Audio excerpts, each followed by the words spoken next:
Hey guys, I'm Brian. And I'm Terry. Today, we're going to tear out this nearly 50-year-old sink. It served this house well. It's kind of an olive green, I guess you'd say. My wife loves it. Her favorite color is green. Yeah. It's going to the homestead, though. It's going to be our wash sink, especially when we're building our houses. We'll set it up where the water line's set up right now. But it's time to go. We've got most of the cabinets sitting in here, and we need to get this stuff out of here, get the new cabinets in so we can put some floor down. Yes, definitely. And we bought a Kohler kit from Costco. And one thing you notice if you go to Costco and look at their sinks, and I'm sure Sam's is the same way, this kit costs less than just the sink at a regular big box store. And this sink is a better gauge steel than the sinks at the big box stores. It's got some pads mounted on it too for sound absorption. Really nice setup. So it should work really well. You guys will see it once we get it installed, and hopefully it works out. The big thing is the wife's going to be happy. Yes. And no more broken dishes if they drop one in the sink. Cast iron is not forgiving. No, I've myself, I take a cup or something from one side to the other, and if you don't pick it up high enough and just bump it, this thing's solid. Yeah. It is. Yep. Alrighty, let's get to it. All right.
Back when this house was built, spray foaming or fire blocking was not required. Now it is required by code, but it also really helps with draft stop, which will help keep your house a more controlled climate.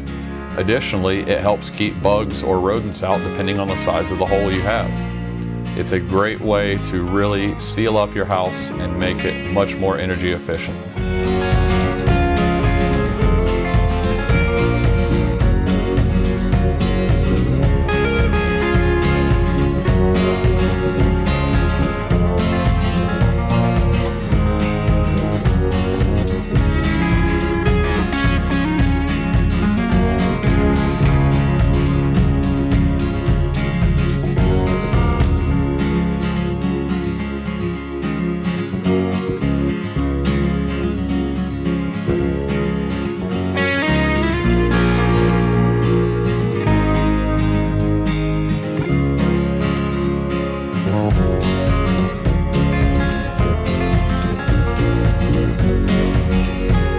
It's amazing the amount of crud that can build up as galvanized pipe corrodes over the years.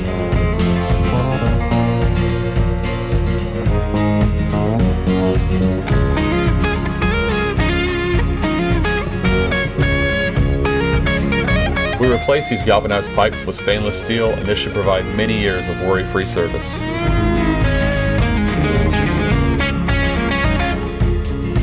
Who needs a modern pipe wrench when you've got a nearly 100-year-old pipe wrench laying around? It gets the job done.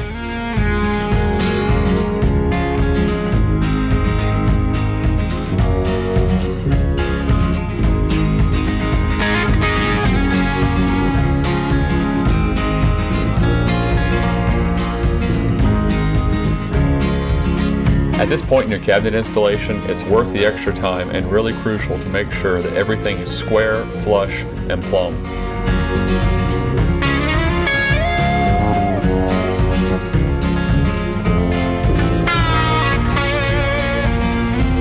Once we had everything exactly where we wanted it to be, we pre-drilled through the face frames and screwed them together. This way, the face should not separate and we'll have a nice flush finish joining the cabinets. We hope you guys enjoyed this tear out and partial cabinet installation. Next time when we come back, we're going to install the countertop and the cabinet to the left end, as well as get the dishwasher set in place. Thanks for watching, guys. Have a good one.